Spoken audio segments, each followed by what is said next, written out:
Alors juste, message au monde entier, on ne sait pas réparer des imprimantes. Et configurer les routeurs Wi-Fi. Toi, on sait faire. Pas trop.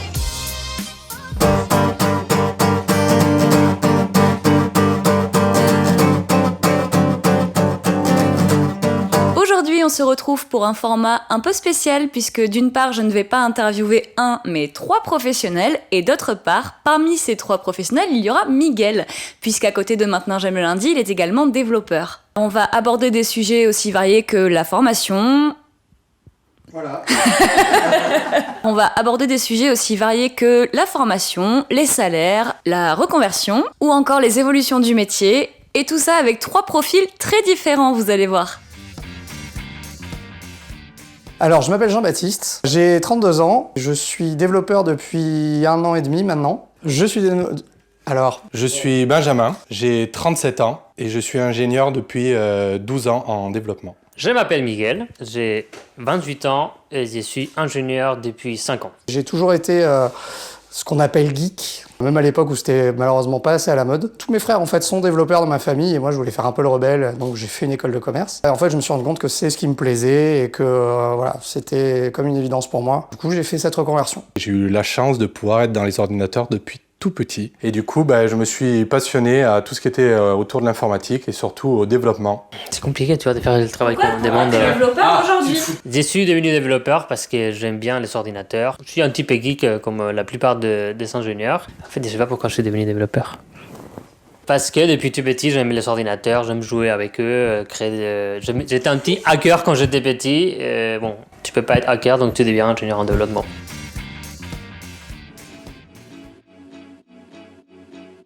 Chez Maintenant J'aime le lundi, on aime bien se renseigner un petit peu avant de tourner des métiers, regarder si ça recrute. Donc bêtement, j'ai tapé sur Google offre d'emploi développeur avant de vous rencontrer. Et là, je suis tombée sur des offres de développeurs web, de développeurs mobiles, de développeurs Java, de développeurs Python, de développeurs full stack, de développeurs front-end et j'en passe.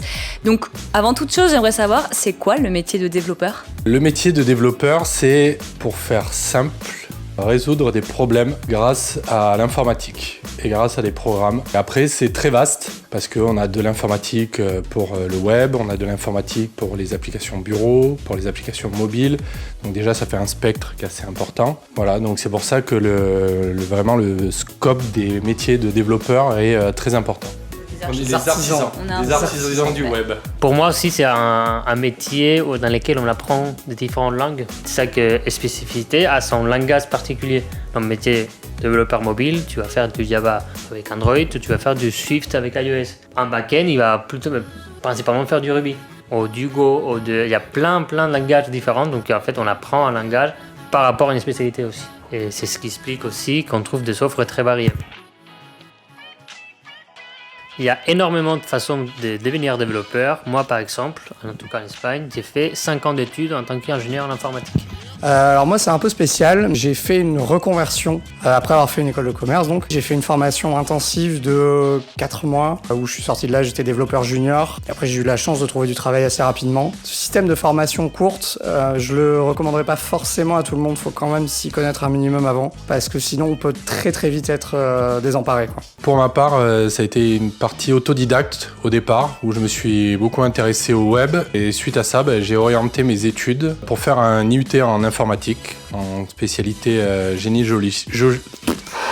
spécialisé en génie logiciel, ce qui permet au bout de 2 ans de pouvoir travailler. Et suite à ça, j'ai eu l'opportunité de pouvoir faire une école d'ingénieur en alternance. C'est ce que je recherchais parce que je ne me voyais pas rester 3 ans sur les bancs de l'école d'ingénieur. Donc voilà, ça m'a permis d'avoir un pied en entreprise déjà et d'avoir un pied à l'école et de mettre en pratique ce qu'on apprenait.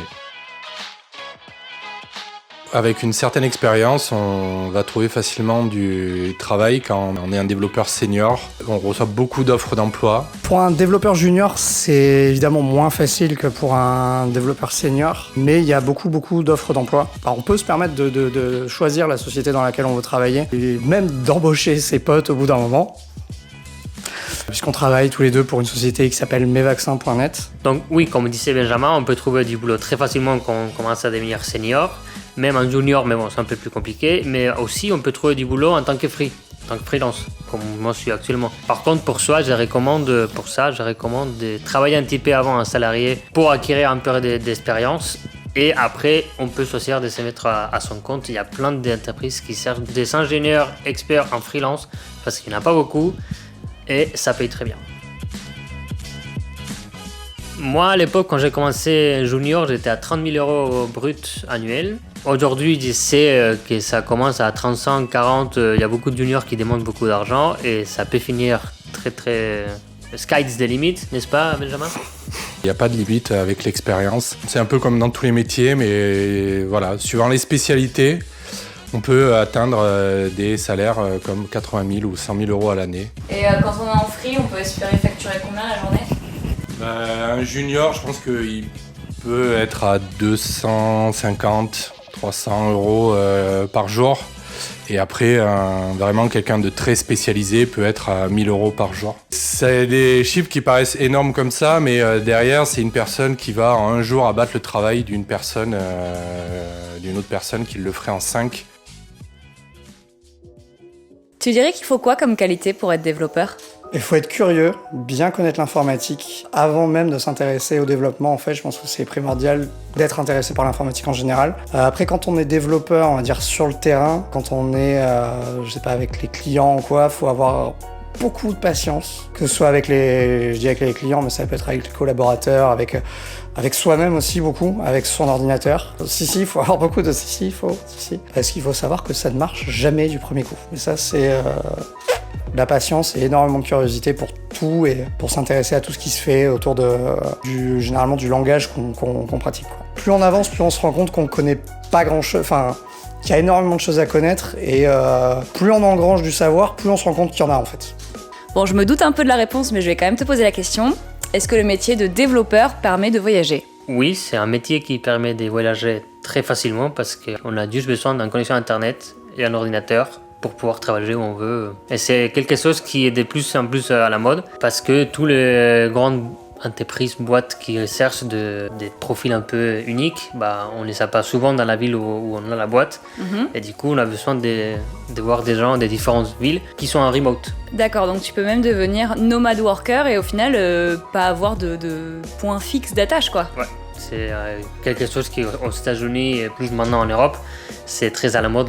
Je vais en Thaïlande, je prends 3 mois et je travaille avec mon MacBook sous la plage. Faut regarder quelque part en particulier. Tu me regardes moi parce que je te pose une question. C'est comme dans la vraie vie en fait. C'est comme si on se parlait, tu vois. D'accord. Alors en tant que néophyte, moi j'ai un peu l'impression que la technologie a tendance à se simplifier ou du moins s'automatiser. Enfin tu vois, genre aujourd'hui la plupart des gens peuvent faire leur site internet plus ou moins tout seul. Est-ce que tu penses que le métier de développeur c'est un métier qui a de l'avenir ? Clairement, c'est un métier qui a de l'avenir et on le voit beaucoup sur le marché de l'emploi aujourd'hui. De plus en plus d'entreprises développent des outils. Toute cette partie justement que tu citais qui est automatisée, elle est faite par des gens qui la développent à la base et qui automatisent le process pour le donner aux utilisateurs finaux. Le travail en amont ne peut pas être automatisé non plus. Donc pour l'instant, c'est un métier avec beaucoup d'avenir. Une école d'ingénieur, c'est pas une fin en soi. Il est jamais trop tard pour penser à se réorienter. Pendant mes 5 ans d'ingénieur informatique, il y avait des fois où je me demandais pourquoi ils nous font apprendre ça, pourquoi ça sert à... Personne n'utilise ce langage-là, personne n'utilise ce qu'on est en train de faire. Et c'est après 5 ans que je me suis aperçu qu'en fait, ces cursus-là, ils t'apprennent à apprendre. Le Graal, c'est pas être de devenir chef de projet. Le plus important, c'est d'aller fouiller de pourquoi ça fait ça, se poser toujours des questions, pourquoi ça fait ça, pourquoi ça c'est là. Il y a une multitude de choix de langage. Il y a aussi différentes plateformes, on peut travailler sous Linux, Mac ou Windows. Il ne faut pas s'arrêter à se dire tout le monde travaille sous Mac, donc il faut que je travaille sous Mac. Il faut faire ses tests, il faut essayer différents langages et voir celui qui est le plus intéressant pour nous et avec lequel on est le plus à l'aise. Surtout de jamais reculer devant des erreurs, quoi. À part Benjamin qui est hyper fort. On fait tous des erreurs, on fait tous énormément d'erreurs, voilà. Mais c'est comme ça qu'on apprend et il faut tester des trucs, voilà. Non, une fois que t'en as eu beaucoup sur la tronche, que t'as appris, que t'as babé, que t'as... Bavé. Après 5 ans en babé, on n'a plus peur et on peut apprendre tous les langages du monde. Voilà, le tournage est terminé. Alors Miguel, est-ce que ça t'a fait plaisir de nous présenter ton métier ? Oui, ça m'a fait complètement plaisir de présenter mon métier de mon autre côté, à côté des Maintenant Je me lundi. En fait, c'est trop bien parce que t'as trouvé le métier qui recrute, qui permet de bosser en freelance, qui permet de te laisser du temps libre pour éventuellement faire d'autres projets. Enfin, c'est le métier parfait en fait, non ? C'est un métier parfait, mais je pense qu'il n'est pas fait pour tout le monde, comme on l'a vu, ouais. Comme vous avez vu, ça demande beaucoup de patience, de rigueur. Regardez bien la vidéo. Mais oui. Regardez bien. En tout cas, moi j'ai passé un très bon moment avec vous, j'ai appris plein de choses. Je sais que c'est un métier qui intéresse pas mal de gens, donc si vous êtes intéressé ou si vous connaissez des gens autour de vous qui seraient intéressés par une carrière de développeur, n'hésitez pas à leur partager cette vidéo parce que déjà ça leur fera plaisir et surtout ça nous fera plaisir puisque c'est ce qui nous aide à continuer chaque semaine à vous proposer de nouveaux métiers. Donc on vous dit à la semaine prochaine.